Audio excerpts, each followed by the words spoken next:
आज हम लोग इस वीडियो में नाभिकीय विखंडन व नाभिकीय संलयन के बीच अंतर समझते हैं। तो नाभिकीय विखंडन और नाभिकीय संलयन के बीच कुछ इस तरह से अंतर होता है।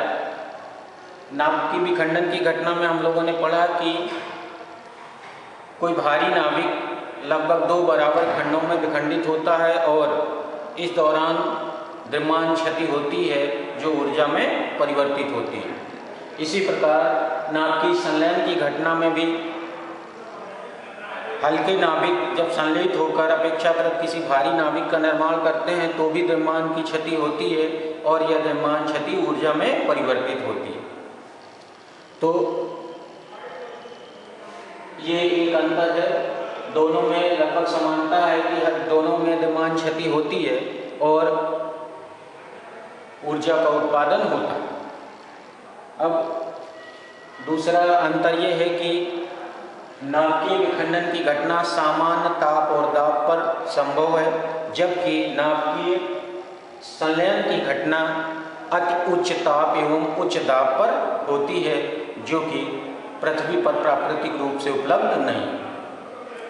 तीसरा पॉइंट ये कि नाभिकीय विखंडन की घटना को हम लोग नियंत्रित कर सकते हैं, अतः नियंत्रित श्रृंखला क्रिया द्वारा नाभिकीय विखंडन की घटना की जा सकती है और इससे प्राप्त ऊर्जा का उपयोग रचनात्मक कार्यों में किया जा सकता है, समाज उपयोगी कार्यों में किया जा सकता है। जबकि नाभिकीय संलयन की घटना में उत्पन्न ऊर्जा को अभी पृथ्वी पर किसी भी प्रकार से नियंत्रित नहीं किया जा सकता। तो ये तीन अंतर हैं नाभिकीय विखंडन व नाभिकीय संलयन में। अब हम लोग इसी वीडियो में 1 ग्राम 1H2 1 ग्राम ड्यूटेरियम से उत्पन्न ऊर्जा भी देख लेते हैं।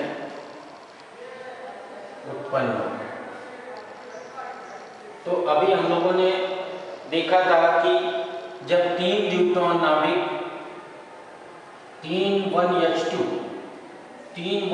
जब संलयित होते हैं तो लगभग 21.6 MeV ऊर्जा उत्पन्न होती है।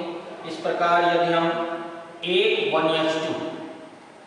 1H2 के तुल्य ऊर्जा देखें तो 21.6 अपॉन 3 यानी 7.2 MeV ऊर्जा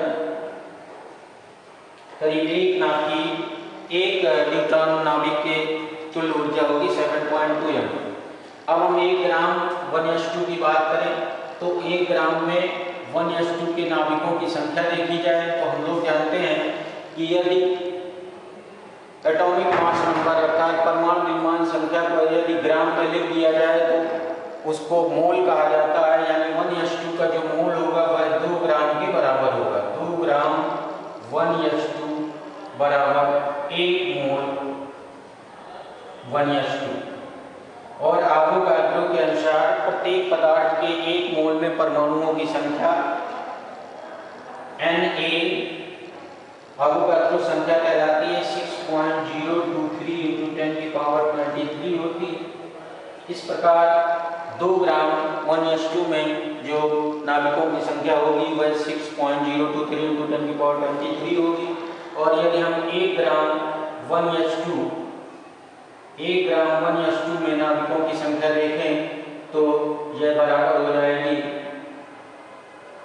6.023 × 10⁻23 अपॉन कर देंगे 2 से डिवाइड कर देंगे तो यह आ जाएगा 3.0115 × 10⁻23 नाभिक।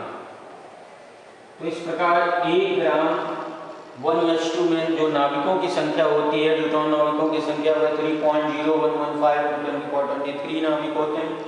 अब एक न्यूट्रॉन नाभिक के तुल्य ऊर्जा 7.2 MeV थी, इसलिए 1 ग्राम यदि हम ड्यूटेरियम की बात करें तो 1 ग्राम 1H2 से उत्पन्न ऊर्जा जो होगी वह मल्टीप्लाई कर लेंगे 3.2 × 10 3.0115 × 10⁻23 और यह लगभग मल्टीप्लाई करने पर लगभग 21.7 × 10⁻23 MeV ऊर्जा उत्पन्न होती है।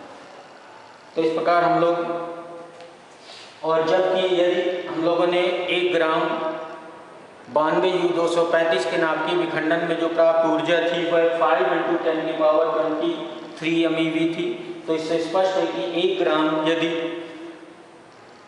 हल्के नाभिकों का संलयन होता है तो नाभिकीय विखंडन की तुलना में कहीं अधिक ऊर्जा उत्पन्न होती है। तो ये भी कभी कभी क्वेश्चन आ जाते हैं, तो इनको भी समझ लीजिएगा।